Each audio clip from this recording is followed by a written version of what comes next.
Welcome, everybody. Thank you so much for joining us today. I realize people are still entering the room, but we're going to get started with a brief introduction because it's an extremely packed session. So as you're aware, this is a 4-part series. The other 3 classes will be October 12th, October 19th, and October 26th.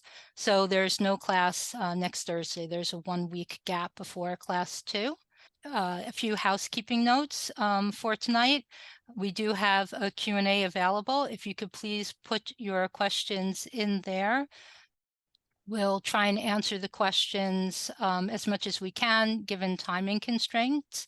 The Department of Buildings, due to how packed this schedule is not going to be answering questions as part of their segment. However, their email is published in the slides. It's GHG emissions. And you'll see that on the last slide when we distribute them. So if you have any questions for the DOB in specific, you can forward them to them, and any Q&A that come into the chat will forward to them as well. So we'll be able to get some answers for you. So I'm going to turn it over to Peter Barcelona, who's the president of CNYC. Thank you, Rebecca. Hi, everyone. My name is Peter Barcelona, and I am in addition to being the president of the Council of New York Cooperatives and Condominiums, I'm also a licensed professional engineer, a certified energy manager, and a principal with Rand Engineering and Architecture based here in Manhattan. On behalf of CNYC, the New York City Department of Buildings, New York City Accelerator, and our speakers tonight, I'd like to welcome you to our 4-part series titled Sustainability with Affordability. Since the inception of Local Law 97 of 2019, the Council of New York Cooperatives and Condominiums has championed incentives rather than fines to enable our member buildings to meet the city's necessary but ambitious carbon reduction goals. There is no doubt that energy efficiency and carbon reduction are needed, but likewise, we understand the extraordinary effort and capital investment that is required to meet the thresholds being set. Everyone on CNYC's executive board, as well as CNYC's staff, is a homeowner in a cooperative or condominium. We're all actively serving or have served on our respective boards. And like you, our buildings face many widespread financial and regulatory issues. In the case of Local 97, we're pleased that the Department of Buildings has proposed rules that seek to help co-ops and condominiums mobilize and avoid potential penalties through good faith effort, exceptions, beneficial electrification benefits, and by pursuing state and federal funding. As New York City Controller Brad Lander stated during Urban Green's decarbonizing finance to combat climate change discussion, it doesn't work to enforce a rule that people cannot afford to follow. This statement can be applied to the push behind much of CNYC's recent advocacy efforts. For those of you unfamiliar with CNYC, we're a membership organization that provides information, education, such as the series you're attending tonight, and advocacy for New York City cooperatives and condominiums. Our executive director, Mary Ann Rothman, who is with us tonight, has served tirelessly sitting on working city committees, reviewing legislation and regulations, and providing testimony on proposed rules and bills as CNYC strives to safeguard the financial stability, way of life, and sense of community sought by co-op and condominium homeowners. Our information and education efforts include eBlast, our annual housing conference, boasting 42 classes, and that's upcoming on November 12th, and regular discussion groups for board members, newsletters, and evening classes. Membership and event details can be found on our website, www.cnyc.coop, or by calling our office. For tonight's class, we are very pleased to have 4 distinguished speakers that are dedicated to helping buildings comply with Local Law 97 since its inception. They include Simon Mugo, who is a program manager for New York City Accelerator, which provides resources, training, and one-on-one expert guidance to help building owners and industry professionals improve energy efficiency and reduce carbon emissions from buildings in New York City. Simon is an experienced project management professional with demonstrated history of working in the energy efficiency and renewable energy sectors. Simon will discuss how the local laws fit together and how emissions targets are calculated and set year to year. Jessica Turing who is the Director of Compliance for Argo Real Estate, a Manhattan-based property management firm that oversees approximately 120 residential buildings across the city. Jessica has over 10 years of proven property management experience and is an expert in implementing regulatory compliance procedures. She is the Vice President of the Institute of Real Estate Management and also participates on REBNY's residential board. Darren Johnson, who is a Senior Account Manager for Bright Power, and they are a provider of energy and water management services for real estate owners, investors, and operators. Darren is an expert in assisting multifamily and commercial properties in the greater New York City area identify how to improve energy performance by reducing their energy consumption and cost through better energy management. Both Jessica and Darren will explain benchmarking, otherwise Local 84, audit and retro commissioning, Local 87, and how energy plans are developed, as well as board involvement. And we have Emily Hoffman, who is the Director of Building, Energy, and Emissions Performance for the New York City Department of Buildings. They are tasked with overseeing the implementation of Local 197 and other sustainability laws. Prior to her current position, Emily spent 10 years leading the department's energy code development and compliance team. She is heavily involved in local and national energy code development, leading the development of the New York City Energy Conservation Code and International Energy Conservation Code. Emily will provide an overview of Local 197 and the proposed rules, touching on how they impact multifamily condominiums and cooperatives. Finally, a special thanks is given to City Council members Gail Brewer and Lincoln Ressler, and New York City Assembly members Chantel Jackson, Marcella Mitanez, and Jeffrey Dinowitz for informing their constituents of this series. And now it's my distinct pleasure to introduce the Director of Building, Energy, and Emissions Performance, Emily Hoffman. All right, thank you, Peter. Thank you for the nice introduction. I am Emily Hoffman. I'm the Director of, we call it OBEEP at Department of Buildings. I'm here to represent DOB's Sustainability Bureau, a team that's working tirelessly to shepherd New York City's 1.1 million buildings into a new sustainable future. Next slide, please. We've long known that buildings are the largest contributor of GHG emissions in New York City, right around two-thirds of the city's emissions. The city has started in 2009 when they passed several laws requiring building owners to consider their energy use with benchmarking, to upgrade their lighting and install sub-meters, and to perform energy audits and retro commissioning. So we've been doing that well over a decade now. We've warmed up to these concepts, and then in 2019, the city passed the Climate Mobilization Act, including Local Law 97, which is geared to dramatically reduce emissions in New York City. So this law targets the city's largest buildings, those over 25,000 square feet. And then also in the same year, in 2019, the state passed the state's Climate Leadership and Community Protection Act, the CLCPA. And so that aligned the city and the state's climate goals. This was the cornerstone of those goals being the greenhouse gas emissions. Next slide, please. So just high level on what 97 is. It regulates greenhouse gas emissions. To calculate those emissions, you have to look at the energy that's generated both at the building level. So that's, oil and gas that's consumed on site from, say, a boiler that's in a building. It also considers the electricity that's produced at the utility grid, also as well as steam purchased from Con Edison. So emission reductions that are required by law, the way that you get emission reductions, really, building owners are really taking a hard look at increasing their energy efficiency and switching fuels. So meaning going from oil to gas, or oil to electricity, gas to electricity. And meanwhile, in parallel, while this is happening on the building level, the grid is getting cleaner, and that's regulated by the state CLCPA Act.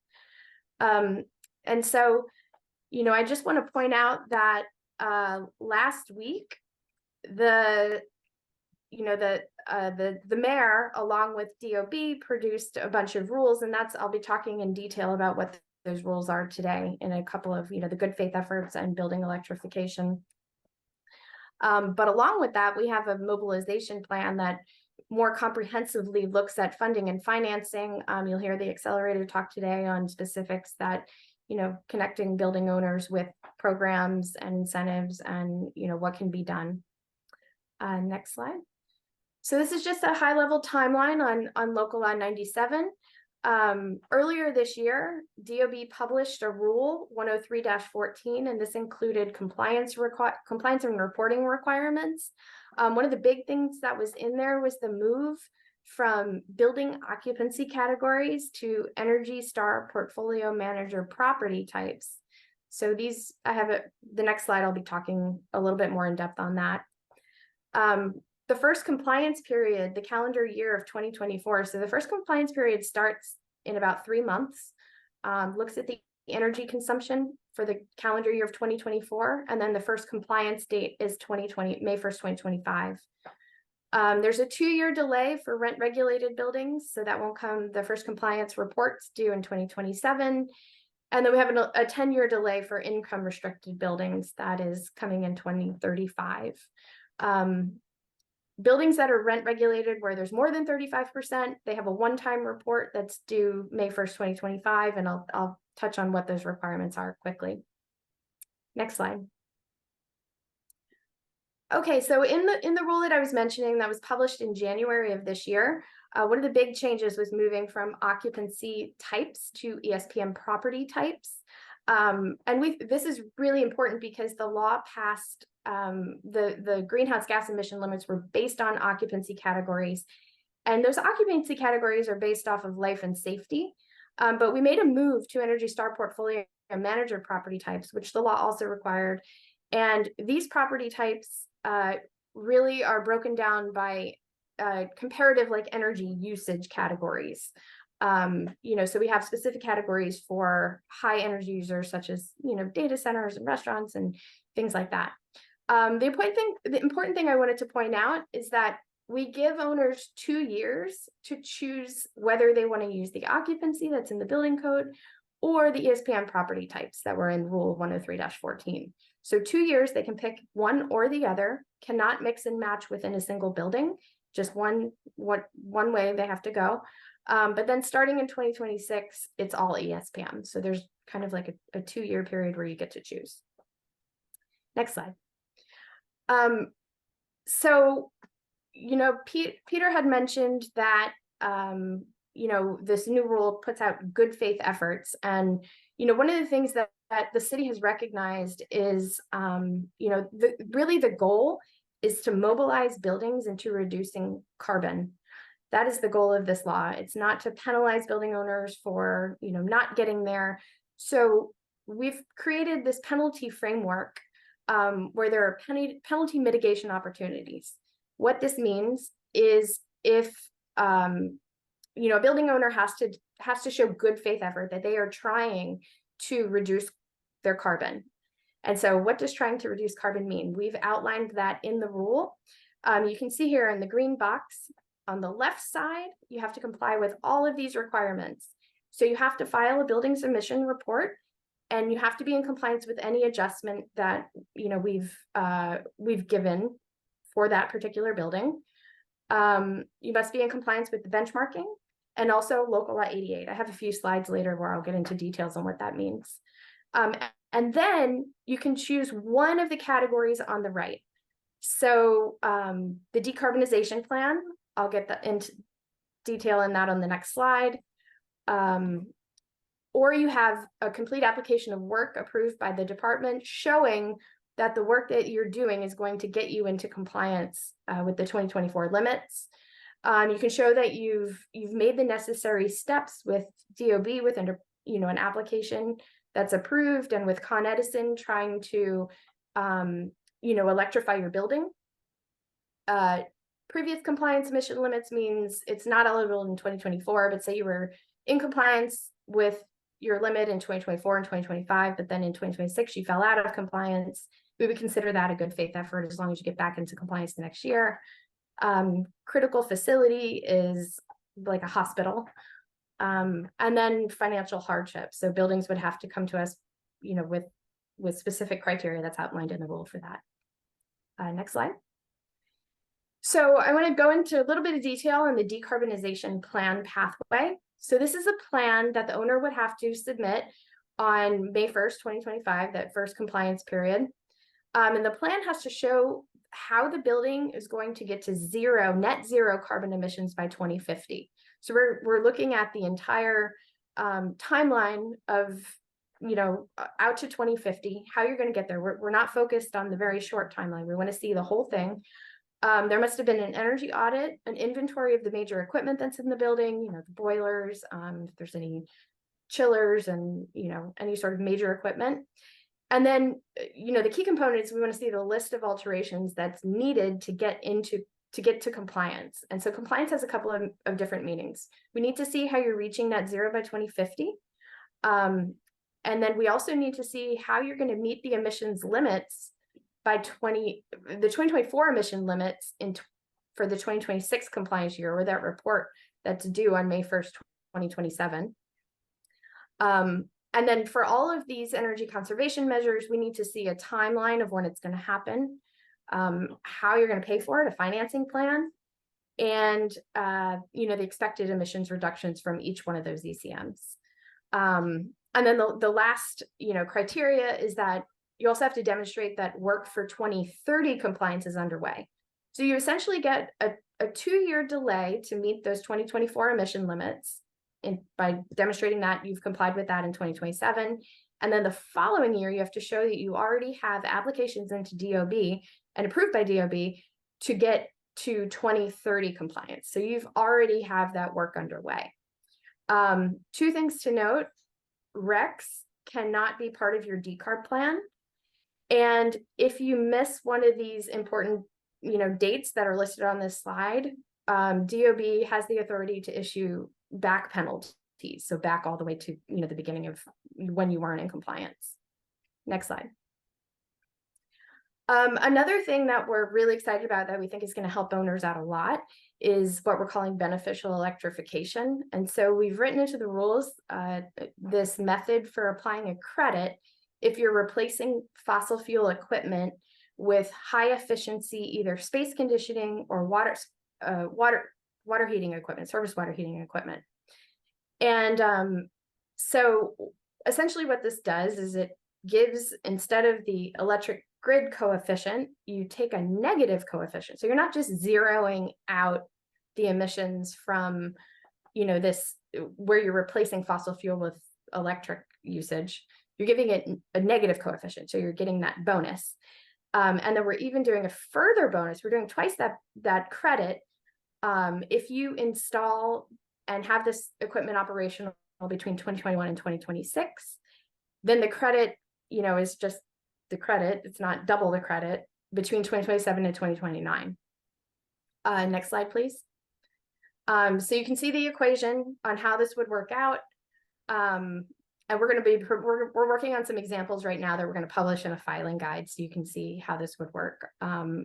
There's a deemed approach, which is, you know, for smaller equipment that's based on the equipment's capacity. And then if you have larger equipment, I think it's larger than 1.2 million BTU per individual piece of equipment, then you'd have to meter it to be able to claim this credit. But what this does, and what we're hoping this, you know, it moves the market towards electrification, but it also, you know, the buildings right now, you know, I should have mentioned this earlier, there's about 11% of the buildings, you know, based on benchmarking data, there's about 11% of buildings that are not in compliance with Local Law 97, this first, you know, in 2024. But come 2030, 75% of buildings are not in compliance. So we hope that buildings will take this approach, you know, consider going the electrification route and getting a lot of credit. And so the other important part is you can bank this credit, what we're calling, you know, banking it. If you install early, you get more credit than if you install later, right? That between 2021 and 2026. So you can take that credit and you can apply it in a later year. So if you're compliant, if you're not, you know, if you're not due a fine until 2030, you can bank all of this credit, say for the first 5 years between 2024 and 2029, and apply it for 5 years, 2030 through 2035. So, you know, and meanwhile, you can be working on energy efficiency measures and, you know, making sure that, you know, you're looking at this holistically as well. Next slide. I'm just going to touch really quickly on Article 321 compliance. You know, this is for rent regulated buildings that have over 35% of the rent regulated units. In the rule, we outlined reporting requirements for each one of these prescriptive energy conservation measures, and also clarified the reporting requirements for buildings that meet the emission limits in 2030 and 2024. And based on our data, there's about 22% of this, you know, pool of buildings that meets that 2030 limit in 2024. So that's really, really encouraging. For the items that I've highlighted in yellow, there's some really detailed reporting requirements for those prescriptive energy conservation measures. The remaining ones are just attestations, but with all of our working group meetings that we did with the industry, these 4 measures are really the ones that save the most energy and reduce the most greenhouse gas emissions. So those are the ones that we'll be, you know, really focusing on for building owners and also for enforcement. Again, I just want to point out Article 321 is a one-time report. This does not have to be done year after year after year. One-time report, May 1st, 2025. All right, and then just touching on Local Law 88. So Local Law 88, again, was passed in 2009. The reporting date for Local Law 88 is it's going to be in conjunction with Local Law 97 on May 1st, 2025. Just high level, what is Local Law 88? It requires that buildings have upgraded their lighting systems in compliance with the energy code at the time that the lighting upgrade happened. So if you did it in 2010, it was in compliance with the, you know, 2009 energy code. If you are just doing it this year, you have to be in compliance with the 2020 energy code. It applies to both residential and commercial buildings, but dwelling units are excluded. So dwelling units don't have to upgrade their lighting, but the common spaces would, and the controls. And then electrical submetering is also required for floors or tenant spaces over 5,000 square feet. It's commercial tenant spaces only, but it does include commercial tenant spaces in multifamily buildings. It would also include amenity spaces if the individual amenity space was over 5,000 square feet. Next slide. We just, in the rule, again, we just included information on how to report, who can report, and the penalties if you fail to report for Local Law 88. And again, this must be done in order to qualify for the decarbonization plan and under good faith effort. For more than just decarbonization plan, for any one of the good faith effort options. So what we're looking at next steps at DOB, we're going to be issuing guidance. We're going to be doing 321 guidance first, and then the 320 guidance following shortly after, later this month. We have rule hearings, so it's important to note these rules are proposed rules. They're out for public comment right now. You can find them on our website. You can look at them, review them. If you have any comments, it's all on our website on how to report, you know, the comments to us. We have 2 public hearings, one for 97, one for 88. If you have any questions from this webinar, like Rebecca said, please email us ghgemissions@buildings.nyc.gov. Thank you. Thank you so much, Emily. I'll just also add that we will be forwarding whatever questions we're unable to answer that are more for the Department of Buildings. We will be forwarding the questions from the Q&A to them to get back to you as well. Our next speaker is Simon Mugo from the New York City Accelerator, and he's going to share his slides with you. Thanks, Yep. Simon. Thanks, Rebecca. Thanks, everyone. Thank you all for taking the time to join us tonight. Hopefully you can all see my slide deck.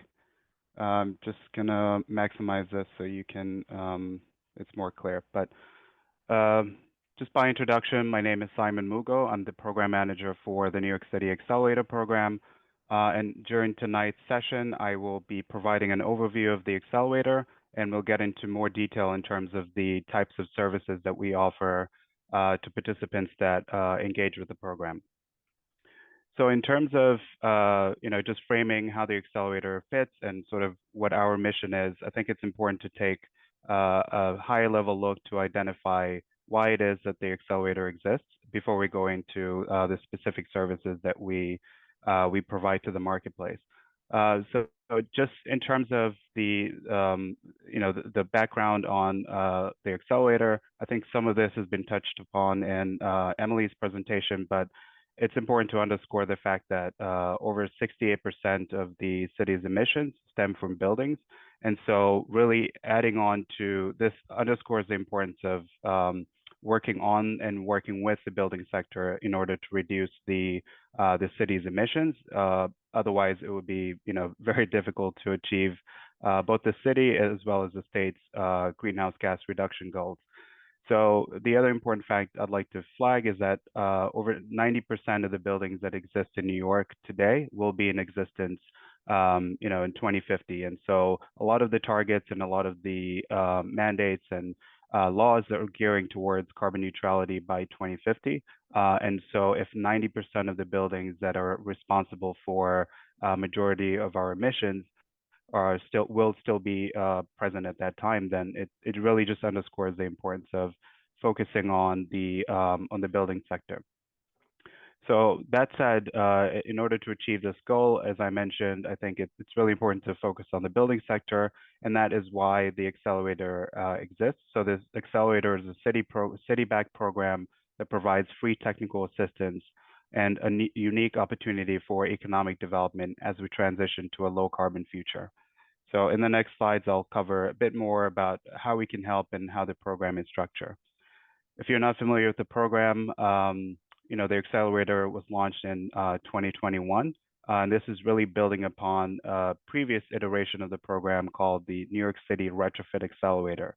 I think the key difference between this iteration is that the Retrofit Accelerator was mainly focused on multifamily buildings, as opposed to the New York City Accelerator, which focuses on new buildings as well as existing buildings of all different sectors. So we support the commercial sector, small business, as well as multifamily. But I will flag that a majority of the buildings that we work with and support are multifamily buildings. So any building 5 units and above, we provide a wide variety of different services.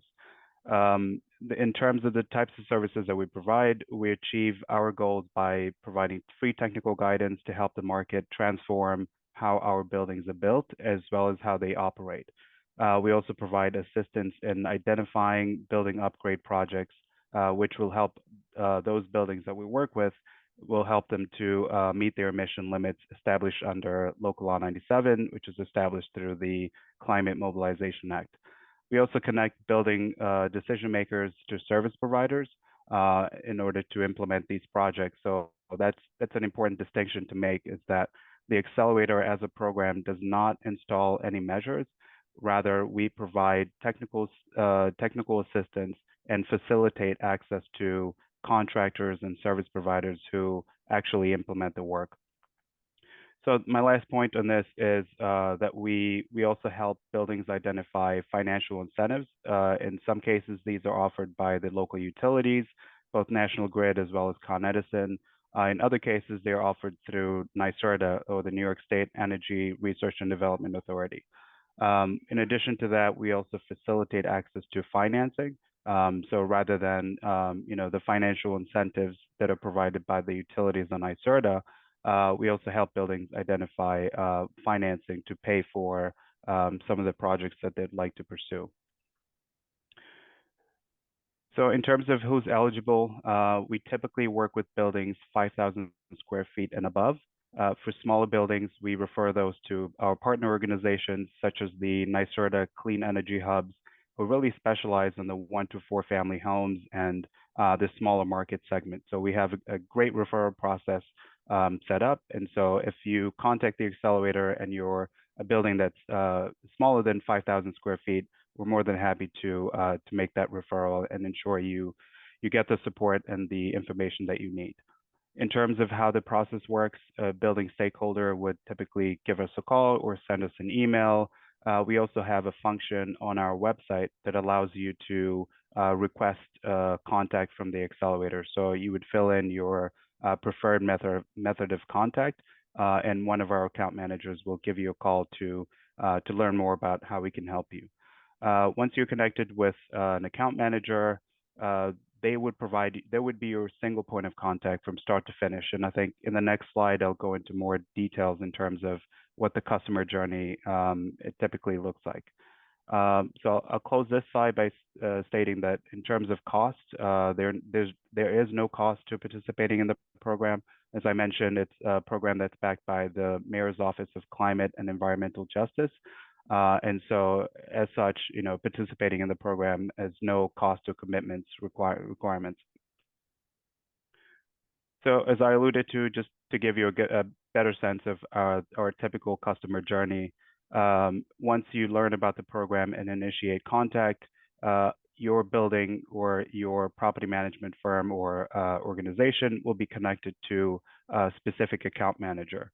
So if you are a co-op owner and you reside in the building and you're interested in connecting with the accelerator, there's a good chance that our program has already engaged with either your property management firm or someone connected to your building. So it's a good thing to check with your property management firm initially, but if not, if you connect with the accelerator, we're more than happy to check our records to see if there's an account manager who's been assigned and if there are any open projects or items that we're currently assisting you with. But typically, once that account manager makes that initial contact, they would schedule a building needs assessment call. And this is really just a fact-finding call for us to determine what needs your building has, which local laws your building is subject to, as well as identifying any projects or items that we can help you with. So we do have a large number of data points that we've collected from a wide variety of city agencies.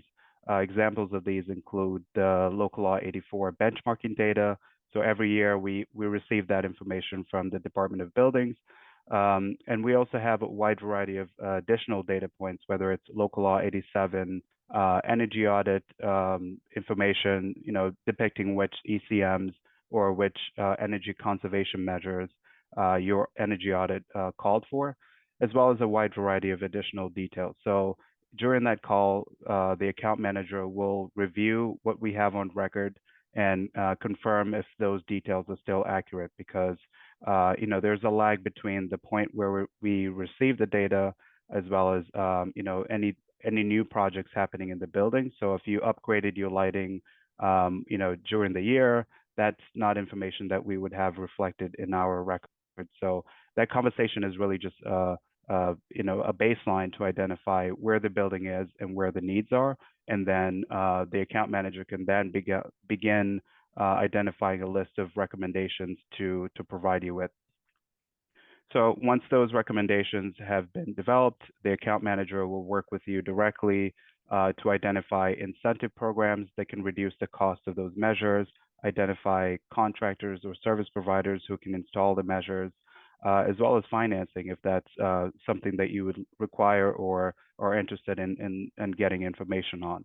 And I should mention that we customize our service. So this customer journey, as I'm describing it, may not be exactly how your interaction is with the program, because we tend to provide assistance where it's needed and not necessarily have a very prescriptive path or method of operating. So if a building reaches out to us and they have a very specific need, whether it's they're interested in solar and they would like to get some bids from a contractor, that's a very tailored service that we can provide, where we can do free analysis to determine whether or not they're a good fit, what the system size could be, and some of the initial cost savings information is. And then we would service the building by providing access to contractors who can install the measures. So it's very, very customized. So as I explain it and I go into this detail, I just like to keep that in your mind, that it's very unique, and you can participate and receive services based on your specific building needs. And the last two items is really just, once you have a sense of what needs to be done, you have a good sense of which contractors you would like to work with, then the work begins, where those measures would be installed. And once they are complete, we can provide you with additional resources in terms of training for your building staff, in order to maximize the benefits that could be achieved by installing the new measures. We can also facilitate access to additional trainings and events that we host as the Accelerator. The other piece is we also do a lot of case studies. So if your building, has completed a project and you are interested, that's something we can do, is work with you to identify if there are learnings that we can share with our other participants to help increase the chance that they would complete those projects successfully. So I think now that we have that sort of framing and foundational knowledge, I'd like to go into more detail in terms of how the various different local laws fit together. So I think there are a number of different local laws that you may all be aware of, but it's good to look at it from this perspective to identify how it is that they all fit together. And I find this visual very, very helpful in that sense, because it sort of takes you along the journey as the local laws are written. And I should caveat this by saying that not all the local laws listed here are necessarily irrelevant to your building. It's all dependent on your building size and your building type. But just walking through this, from the top left, moving through, the first step is benchmarking. So benchmarking is really a very important step, because a lot of the other local laws are based on the information that you share with the city in terms of your energy use. And I will flag that, to Emily's point, that next year is the local law 97 compliance cycle begins in 3 months. I think benchmarking data is really important, is more so important as it relates to local law 97, because your emissions will be based on your building energy use. So making sure that your building typologies and the size and all the information is really good quality in terms of the fuel use and electricity use is really important. So benchmarking is really the first step. You provide information to the city indicating how much energy your building is using. And this also ties in with local law 33, which is the building letter grade law.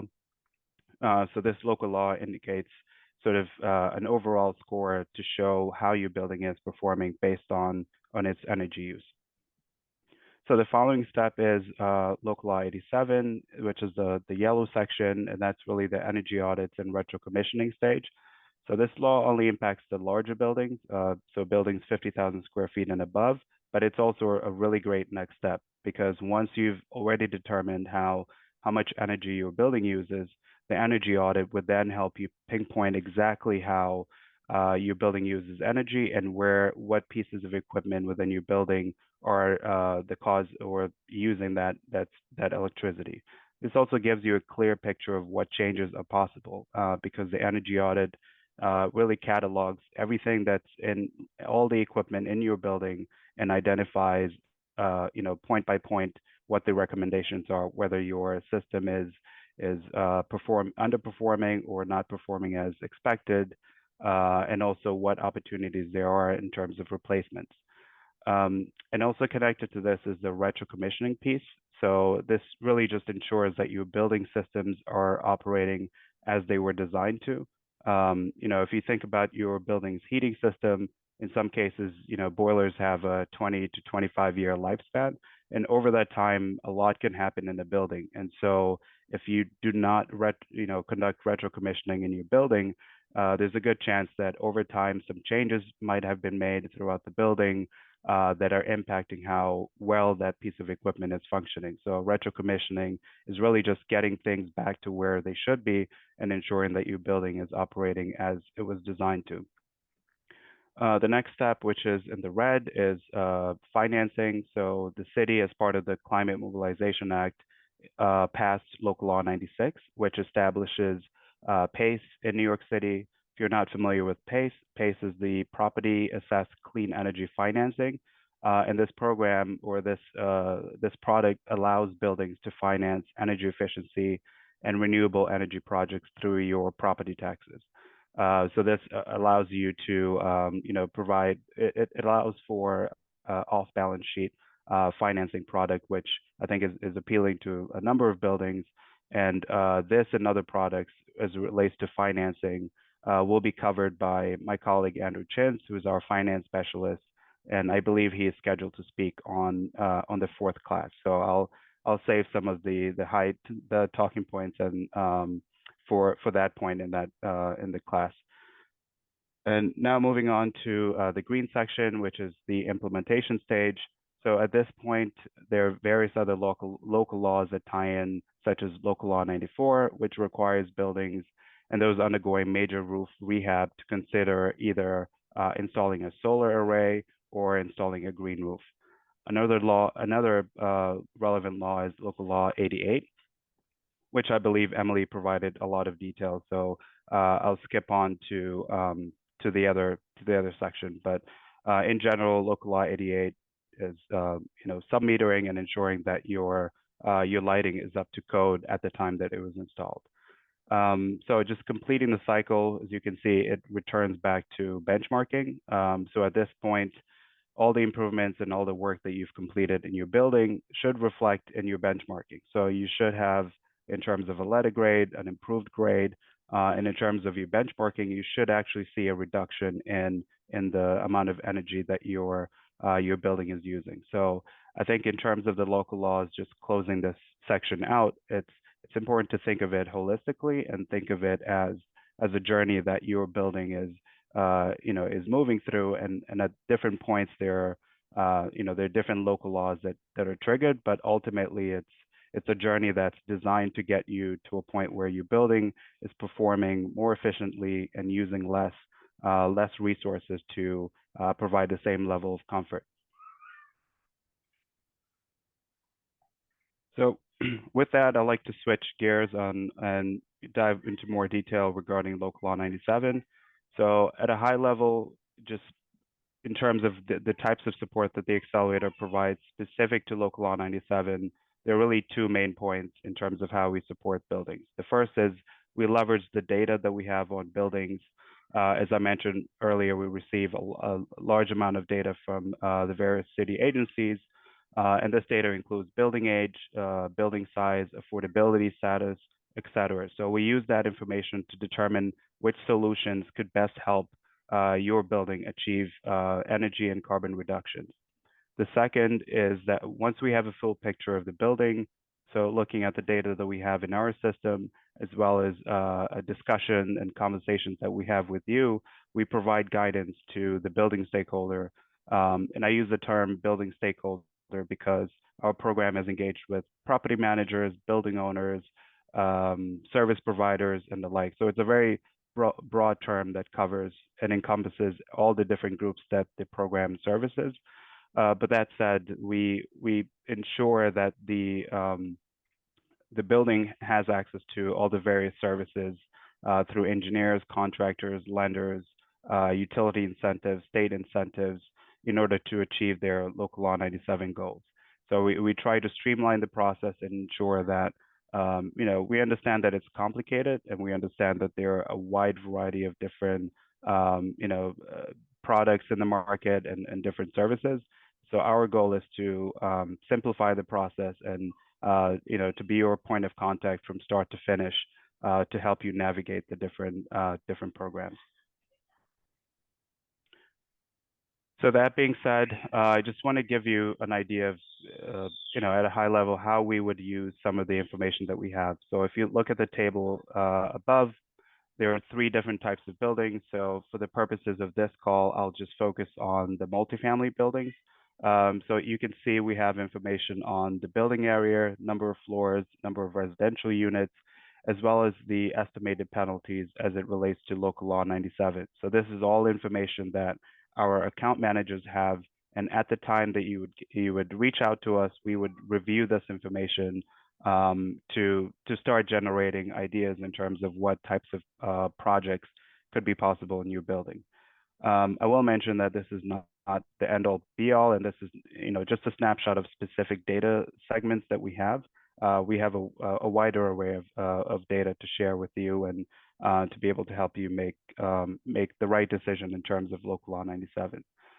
In terms of some of the recommendations or areas that we would recommend a building look at, those project examples are lighting, the heating system, cooling, heating controls, ventilation, domestic hot water, building envelope, and the like. So this is just sort of a snapshot of the types of projects that could be possible and that our account manager can help you decide on.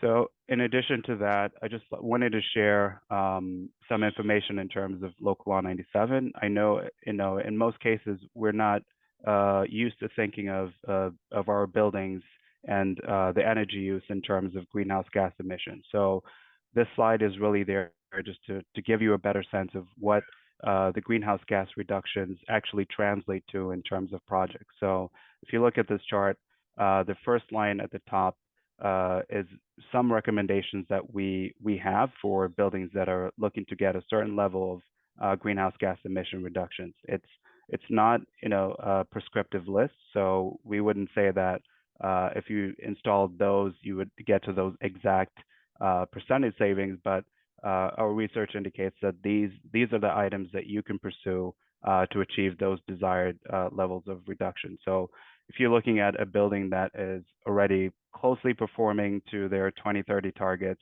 and they're looking to get maybe a 22 to 29% reduction in their emissions, just to give them a better sense that they would definitely be in compliance with local law 97. Some of the recommendations we would make is to invest in maintenance, install low flow fixtures, air sealing the building, and heating system upgrades and the like. Now, if a building is looking for additional savings or higher savings, so looking at either 29 to 48% reduction, we recommend that they do all the measures that I listed previously, in addition to installing roof insulation, doing air sealing, replacing their heating system with a more efficient system, doing lighting improvements, as well as heating system controls.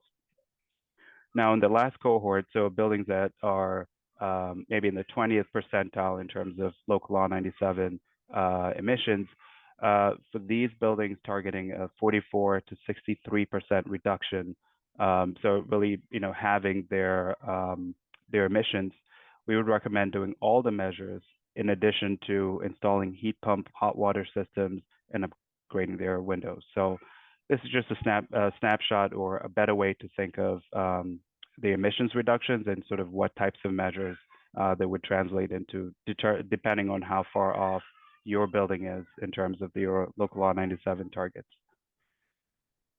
Now, switching gears to local law 97 and affordable housing, I think Emily covered some of these, so I wouldn't go into too much detail. But as Emily mentioned as a recap, that there's two affordable housing buildings have different compliance pathways.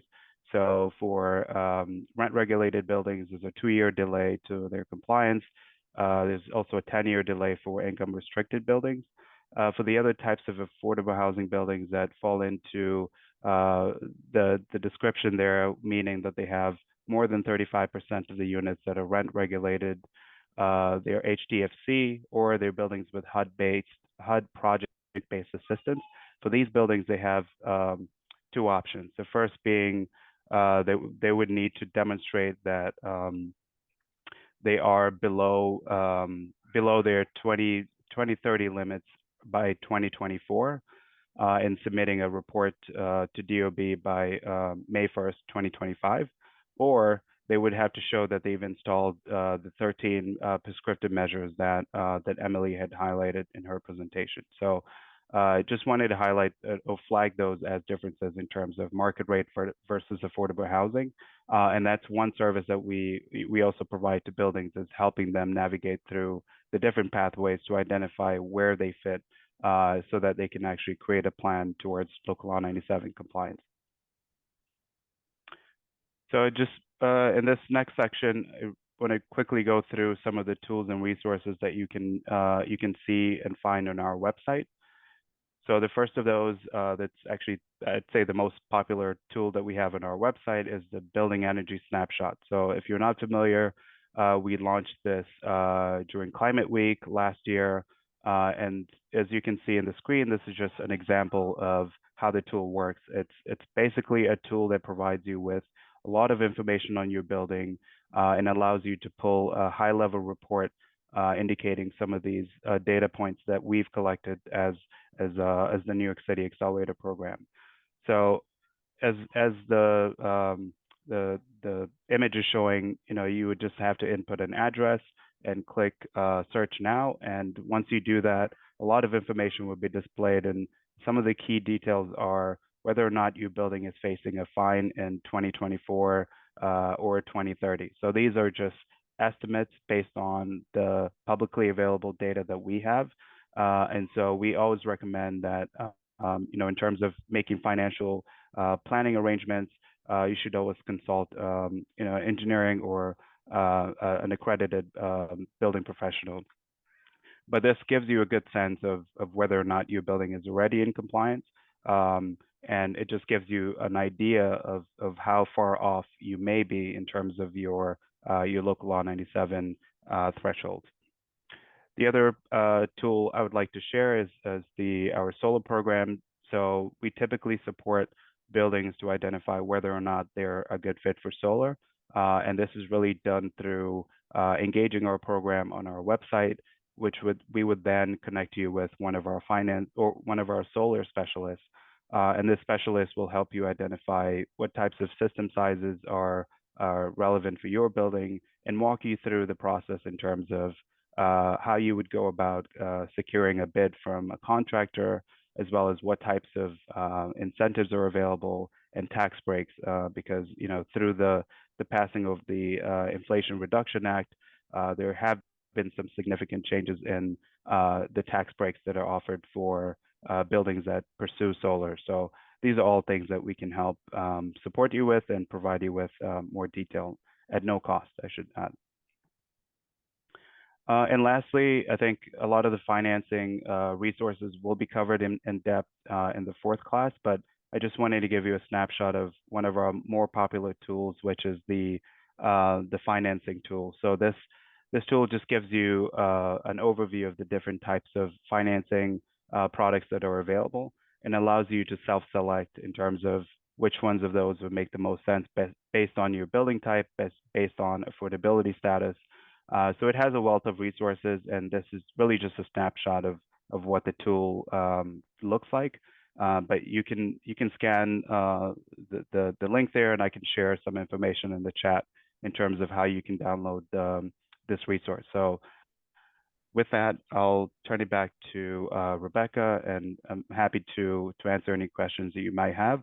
And this information on the screen now just shows, we have a link to our website, as well as our general email box, as well as a phone number. So whichever communication method works best for you, please feel free to reach out to the program. We'd be more than happy to work with you.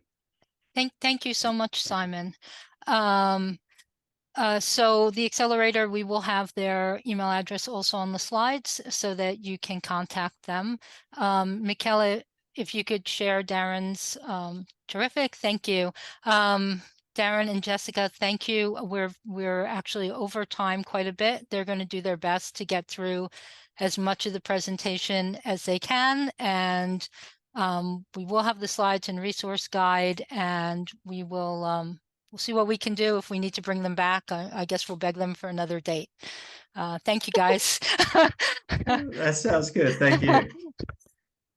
Okay.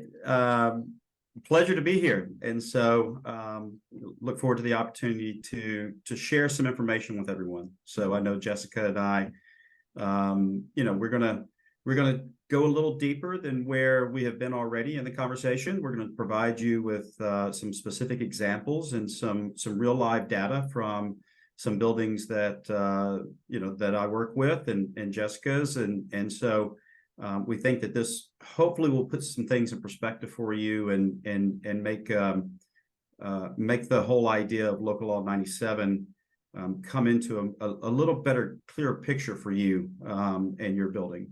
All right, so next slide. So just real quick about Bright Power and who we are. We started in New York City in 2004. We're a company of energy engineers, and we have a large breadth of information and work that we've done with multifamily properties, not only in New York City, but throughout the United States. So it's, we do many different things other than just compliance or energy audits. We help actually buildings implement their projects to successfully complete them and realize the results that they're expecting. So next slide.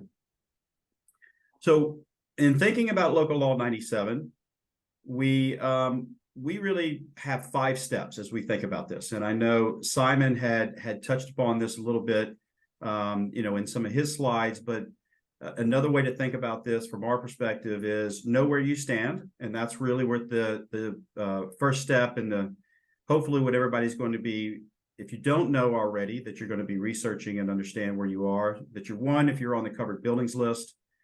And just so everybody knows, there are some buildings that are on the Local Law 97 covered buildings list that are not on the Local Law 84. So, right, yeah, we have a building where it's 5 different buildings, all 12,000 square feet, but together, I mean, they might be different, but altogether they qualify for 97.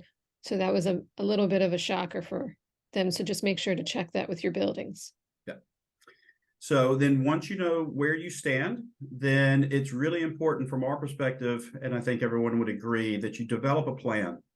It's really going to be about how you're going to attack Local Law 97, which is 25 years, thinking about that to 2050, what you're going to be able to do in the near term, the medium term, and in the long term. So it's really about working with someone to be able to identify all the different upgrades that you could do, because there's not going to be one single measure that's really going to help you get into compliance. It's going to be a combination of many things.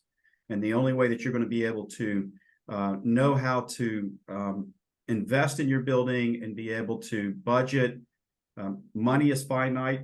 It's not infinite for building owners. So you're going to really want to make sure that you are identifying the projects, and then you're planning for those that you can do in the future, and just doing that in a way that is most appropriate for you and the fellow owners. And along the way, if you have a plan, and if you already know the projects that you can do, that you are going to be prepared for not only the current incentive programs, but the future incentive programs as they're announced, and be able to take advantage of those as quickly as possible. And then working with professionals to be able to implement the plans and projects. So once you've identified those that you want to do, incentives that are going to be able to help you lower those project costs, then being able to move forward and being able to successfully complete them so that you can reduce your energy consumption and reduce your carbon emissions. And then, I know Simon had said this, what's really going to be important is measuring those results after the fact, because if you reduce your carbon emission baseline, you don't want to all of a sudden see that it starts to creep higher. You want to make sure that you hold on to those gains, and as you continue to work to further reduction, that you're not going backwards, that you just have to make that up. So it's really going to be important that after you have invested in your property and invested in these energy upgrades, that you continue to monitor those continuously over time, and that you maintain those efficiencies that you've realized.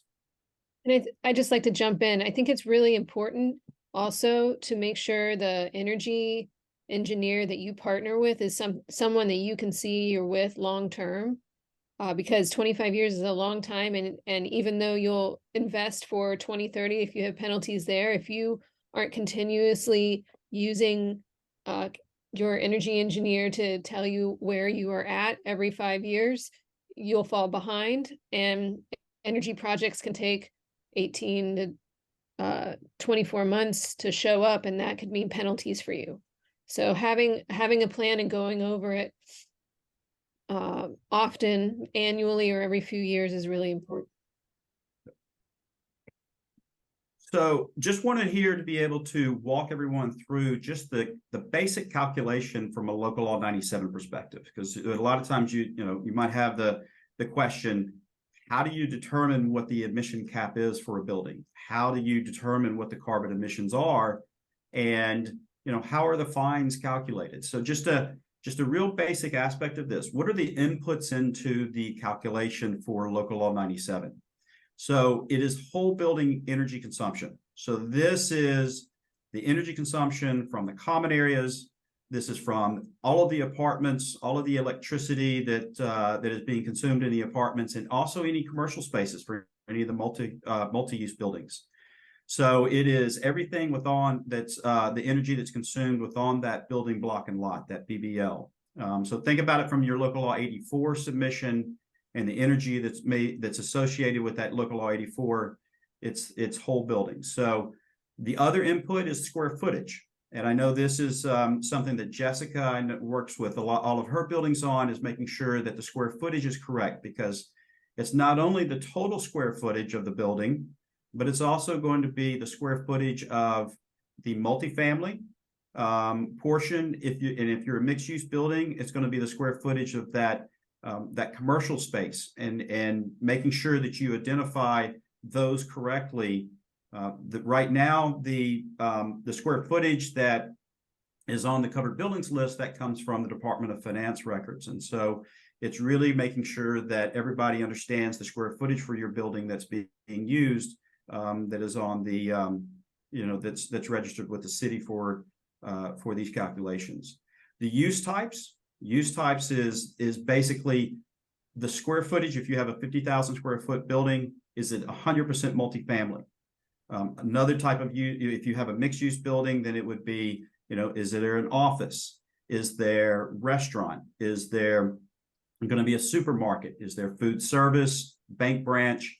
As was mentioned earlier, there's like 62 now. If we use energy, the Energy Star, the categories, there's like 62 categories. So it's making sure that the use types are accurately being reflected, because we've seen buildings that have commercial space. It's a mixed use building that, from a local law 84 benchmarking historical standpoint, that has not been designated, that hasn't been noted. And so therefore it's making sure that you have somebody review it and that is actually correct.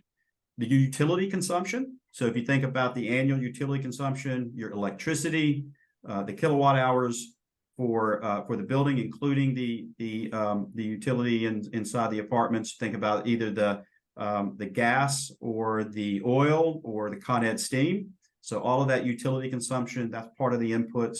And then the carbon coefficients that have been designated for the use types and the utility consumption that is used in these calculations. And so if you think about a building's carbon emission cap, so what is it that is your threshold that in these different phases that you are supposed to be equal to or less than? And that's where you are using the use type. So let's say multifamily, the square footage of that use type. And then it's that carbon coefficient that has been designated for that. So you're going to multiply those together. And then if you're a multi-use building, then you're going to have a couple of different use types, and those square footage was the different carbon coefficients. You just add those all up together. And then that's going to give you your carbon threshold for that period of time of 24 to 29, 30 to 34, 35 to 39, and then 40 and beyond. Then you have the carbon emissions calculations, and that is going to be, electricity has its own carbon coefficient. Gas has its own carbon coefficient. Oil, whether it's 4 oil has its own, 2 oil has its own, and then Con Ed steam. So you're going to take a look at how much you're consuming on an annual basis times that carbon coefficient. You're going to add them all up, and that's going to give you your calculated carbon emissions. If your carbon emissions exceed your carbon cap, then it's $268 fine times the metric tons of carbon dioxide equivalent is usually the regular used that I've seen the denomination. And then that is going to be your annual dollar fine. So that is kind of the basic parts of this. We're going to, there's a calculator screen that I have that we're going to be able to take a look at this in detail. But that's just from a basic standpoint, that's how you're going to be, that's how you get to what your threshold is, what your carbon emissions are, and if you're going to have if you're looking at fines or not. And then I added this slide in here because I just wanted to point out for mixed-use buildings, and I think that at this time it's very important for those owners that do have not only the multifamily residential section, but also the commercial spaces, that it's going to be really important knowing that you have one building and everybody is in it together, what the contribution is for mixed-use buildings when you have that commercial space. You have the multifamily and its square footage and its contribution to carbon emissions, but you also are going to have that commercial space, whether it's one or whether it's many, and their contribution to the overall carbon emissions. So here's a building that I've worked with that basically, as you can see, the residential portion is 65% of the total square footage, but it's only 40% of the contribution to the total carbon emissions. And where they have a restaurant, sizable restaurant, that is the majority of the carbon contribution to the overall performance of the building. So this is something that I know Jessica knows is very important for all of her buildings, and really getting an understanding for these mixed-use buildings. Is there going to be, for the residential boards, you can only control with the equipment that you own and that you're maintaining. And so then it becomes, what is that you don't control? What is that may be from, a tenant, or if it's a condominium and they own a space, a commercial space, any sort of equipment that they have that they own and maintain that you don't have control over, but understanding what this mix is of where you can really make a significant impact and where you're going to need cooperation from another party. And just to jump in, this is not part of any of the reports that are mandated by the city. You actually have to do this analysis separately in order to know what your tenant spaces are spending, and that's contributing towards the carbon penalty. So for us, we're going to be doing a separate analysis year over year in conjunction with the benchmarking, so that we can properly measure that and advise our clients to look at the leases or whoever the ownership of the spaces are, to make sure that they're using energy efficient appliances. If you have a bodega that has a lot of refrigerators, how old are those refrigerators? Are they Energy Star? And I think by having this analysis, you also have proof to show that they are contributing a percentage towards the penalty, and they should be responsible for that. So spaces we have control over with leases, we're revising our leases or adding addendums stating that they will be responsible for any penalties associated with local law 97, and or if they're out of compliance with local law 88 or whatever. And so we would advise you to think about that for your building or your clients. Thanks, Jessica. All right, next. So here is, I know Simon and Accelerator has a calculator. Here's another calculator that is publicly available. It's through the Building Energy Exchange. This one visually, I like this because it allows you to be able to see over a period of time.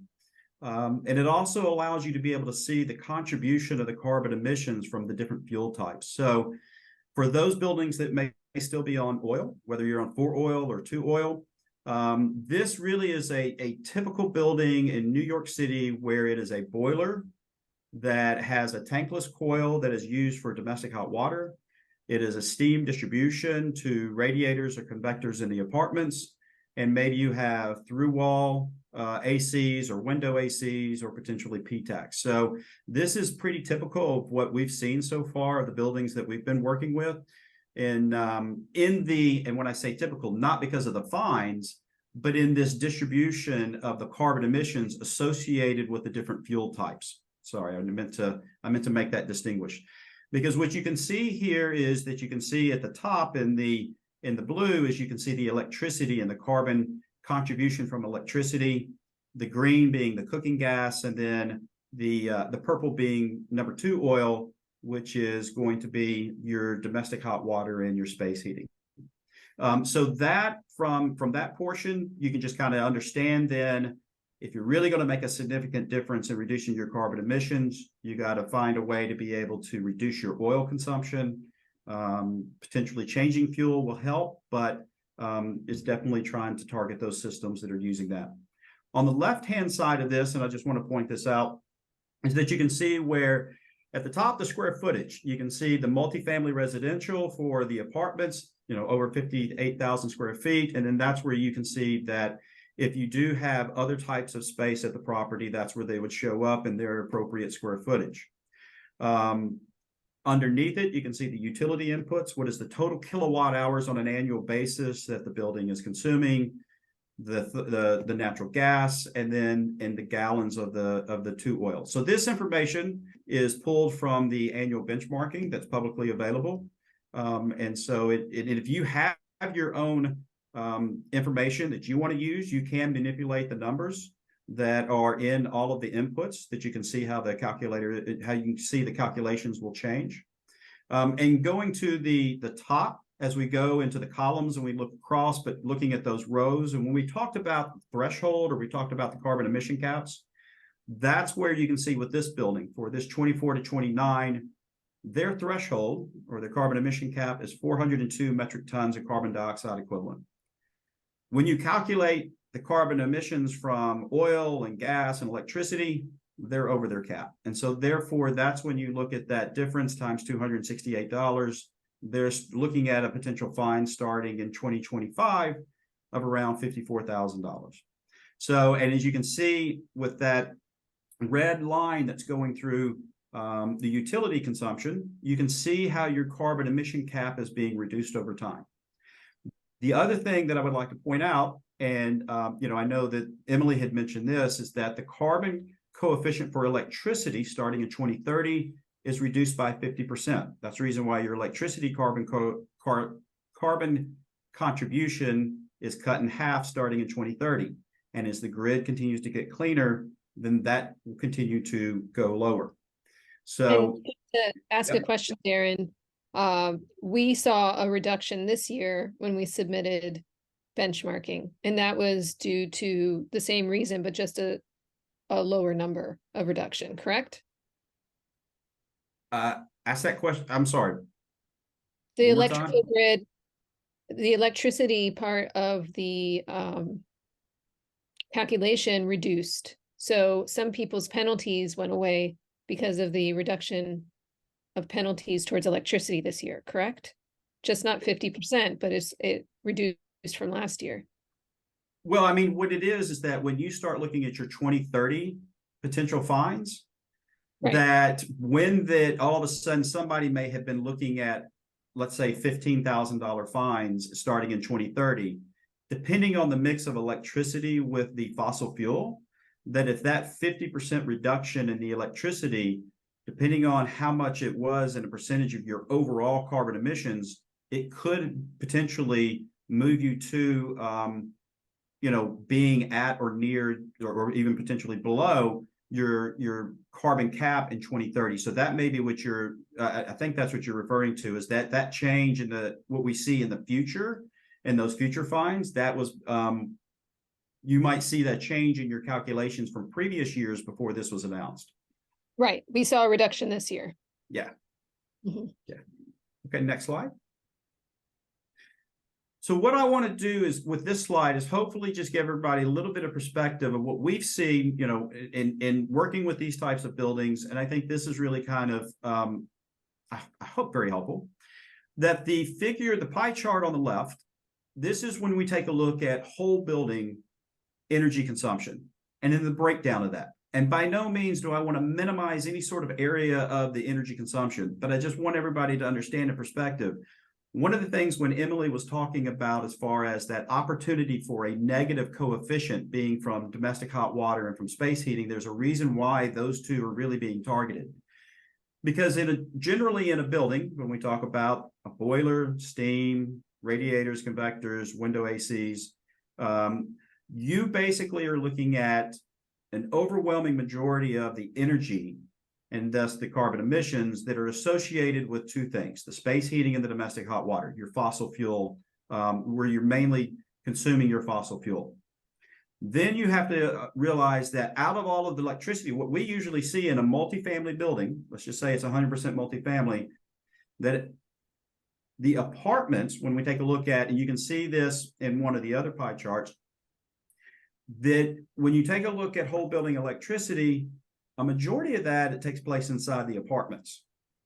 And so therefore, when you think about, plug loads of the appliance in the apartments, when you think about all the other things that are connected in, and not only just from, the apartments, but around the building, that really from an electricity standpoint is where you're going to have your opportunity to make the largest reduction. Lighting is important, and by no means do I want to minimize that.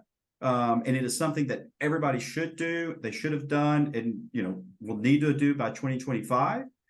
But please do not think that that's going to get you to where you need to be. You're going to need to do more. So this is going to be, as we always say, it's a collective of many different things. So that's the reason why, when these, I think, are very helpful, that when you take a look at how a building is really using energy and in what areas that is, that it puts things in perspective to say, where do we need to be focusing our time and attention as we move forward in the future? And as you can see here, just in the middle pie chart, that figure 3, out of the fossil fuel for space heating and domestic hot water and potentially cooking, this was gas.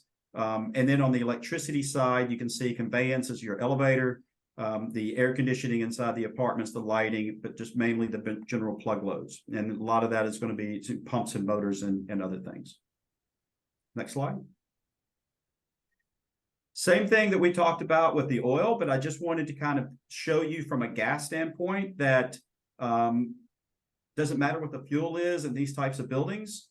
Overwhelmingly, the fossil fuel from the space heating and the domestic hot water is going to be where your carbon emissions come. Because when I use this and talking to a lot of building owners, it's basically all of a sudden the realization of like, okay, wow, my electricity can go to zero, but I'm still going to have carbon emissions if I don't tackle the domestic hot water and the space heating.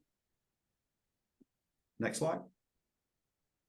And so this is similar, just kind of wanted to show it. This basically for having both of these from the oil and gas is just to be able to show that, the fuel, it matters from the standpoint of their specific carbon coefficients, but in the total energy that you're using, it's really the same. And it's basically, it doesn't matter what that fuel input is. It's about really driving efficiency inside the buildings for that steam distribution and the controls in the apartments and the domestic hot water. And I know Simon had mentioned about the low flow fixtures. That's really important for the apartments to try to implement that at some point in time to be able to reduce the domestic hot water consumption where it's primarily being consumed. Right. And there's no way to, a common question we get is, can you get consumption for each unit on like water or electricity? And that's all private. You can't. You will just have the total amount from your utility of the usage minus if you meter your commercial space. So once you tap out your building systems, you have to consider, we still have a penalty. What else can we do? Now is the time. Now is the time to start talking to your residents and saying your consumption matters. Putting low flow fixtures in so that you have less gallons per minute through your low flow fixtures uses less fuel in our boiler when we're heating up the water. And same thing with like the appliances in the apartment. If they don't have Energy Star appliances and they're very old, they're consuming a lot of electricity. And you can probably calculate the percentage of common space versus resident space, and they are the majority users outside of any like commercial spaces that would have large consumptions. Yeah. So just to kind of and I know Simon had gone over these, but thinking about the different systems that impact your energy consumption, and thinking about, and we have some sample tables to be able to have everybody take a look at, but the building envelope, when we talk about building envelope, windows, if you're replacing the roof membrane, the opportunity to be able to increase the insulation, because it's been, at least probably 25 years since that's been done and upgraded. So there's an opportunity there from the roof to be able to increase the insulation, the windows, increasing that thermal barrier on the envelope as far as being able to maintain or keep more of the tempered air inside the apartments. Air, you think about the exterior doors, you think about patio doors, different things that you can do to make sure that air infiltration is minimized as much as possible. Ventilation. Yep, go ahead. I was going to say also, you wouldn't think it, but elevator shafts, looking at, whatever penetrates through the roof that could have any type of leakage, looking at that outside of the ventilation. Yeah. And ventilation is very important for those buildings that have bathroom exhaust or kitchen exhaust, because one of the things that we continue to see is that a lot of buildings have just ignored these systems over the years. And they are, when you're going through testing, especially from a local law 87 perspective, for those buildings that are over 50,000 square feet, that when you're doing a testing of the ventilation rates, that you'll see that there's a really large imbalance, that you might actually have a lot of the apartments on the upper floors that are severely overventilated. So from a code standpoint, you're talking about 20 cubic feet per minute to 25 cubic feet per minute, depending on if it's a bathroom or kitchen.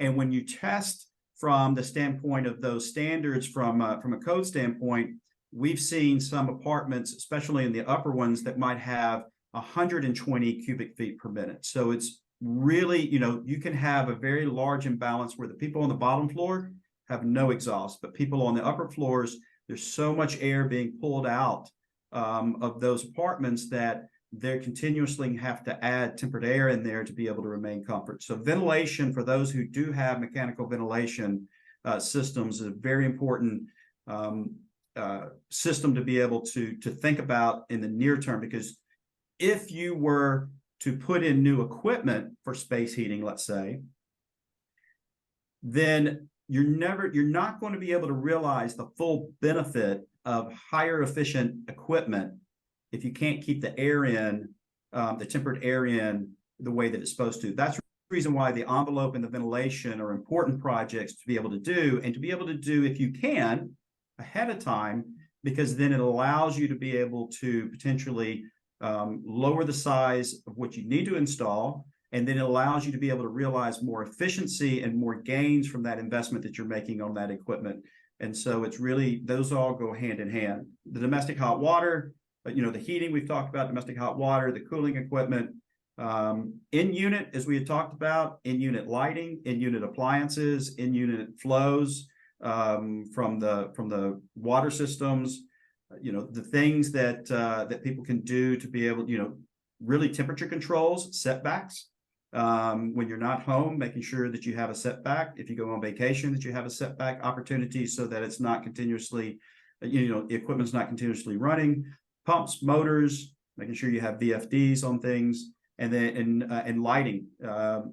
Lighting is extremely important. It's the easiest. It's probably the shortest payback of some of the things you can do, besides maybe the low flow fixtures. But these are all very important opportunities in these systems to be able to impact your energy consumption. So Darren, in the interest of time, we have about 6 more minutes. Is there a slide that you would want to definitely talk about before? Sure. So if we can we go forward one more?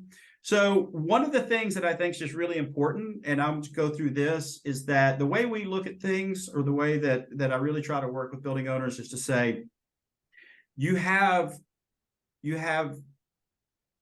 energy conservation measures that are independent of other decisions. So there are things that you can do in your building while you're contemplating other bigger types of decisions. Make sure that you have somebody that you're working with that says, okay, these are the things that you can do. What are the incentives? As you can see here, there's a column that says incentives. If you were to do this project today, what type of incentives are available to you? So that you have an idea of these net project costs. taking a look at here, what we provide is what is that carbon reduction impact that we project or that we estimate for the different types of upgrades. And that way you're going to know that when you're looking at this from a cost benefit standpoint, as you're thinking about how you're going to budget and spend money as far as on projects to increase efficiency, how you want to prioritize these. So if you start asking, well, where are we going to get our biggest bang for our buck? Having an idea of what that carbon reduction is for each one of the individual measures is going to allow you to know which ones need to come first and which ones you're going to wait on. So you can go to the next slide, please. And Darren, I think it's Yep. it's important to note also that return on investment, you can't look at it it's an investment for a different reason. Sometimes a return on investment doesn't seem reasonable, and you just have to shift your thinking about that, because you can get the low hanging fruit, but to be able to reduce your carbon, there are some things that the return on investment just won't be there. Ideal.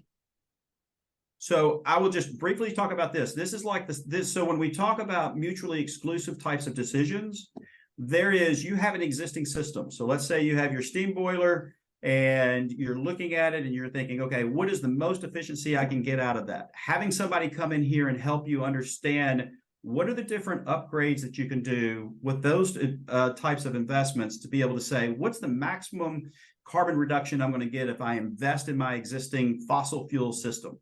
And then next slide, please. You're going to compare that to the other option. And you're going to say, what is electrification going to look like? What is full electrification? What is partial electrification going to look like?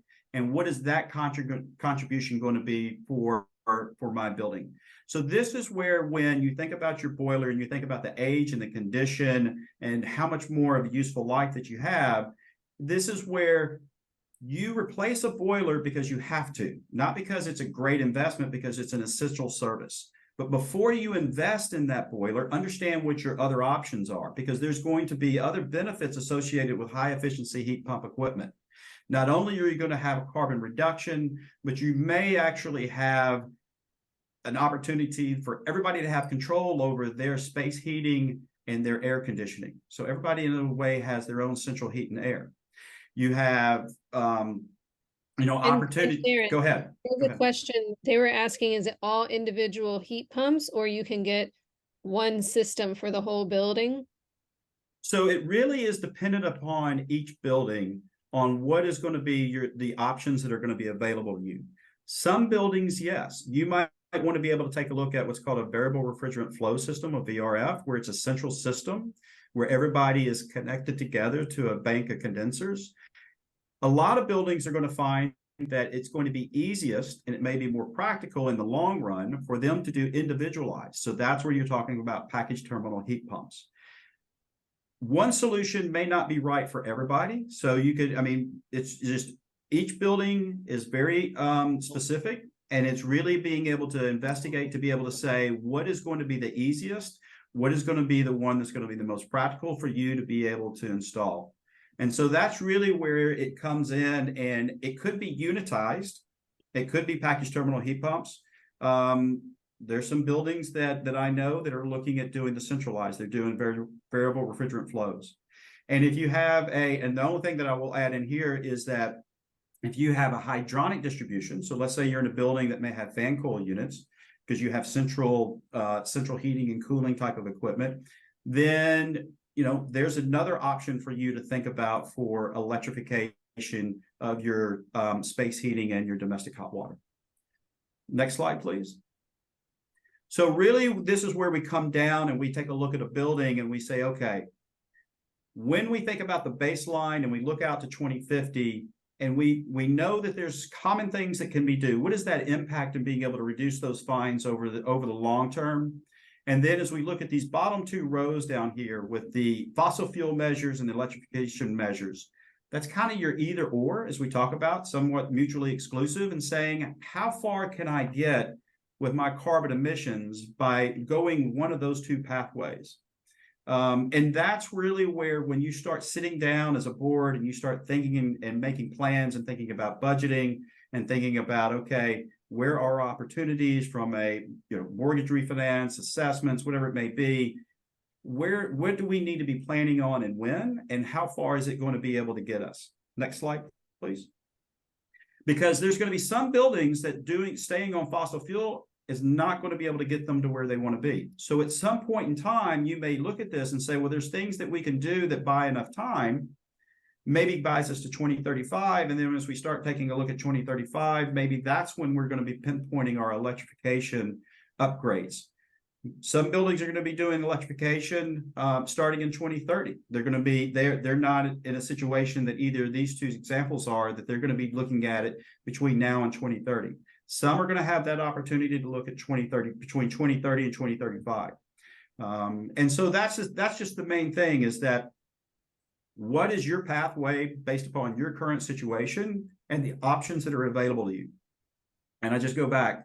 It is really a collection of many different things. There's no one thing that's ever going to fix all your carbon emission reductions and make them and make the building be able to be as efficient as possible.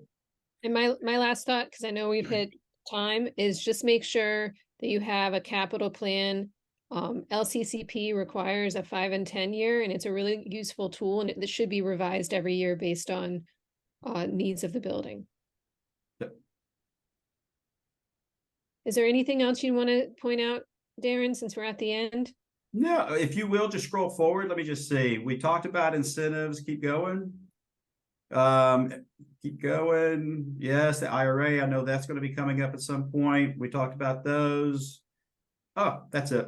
So anybody has any questions for me, feel free to reach out. But that's that. I think we can stop there.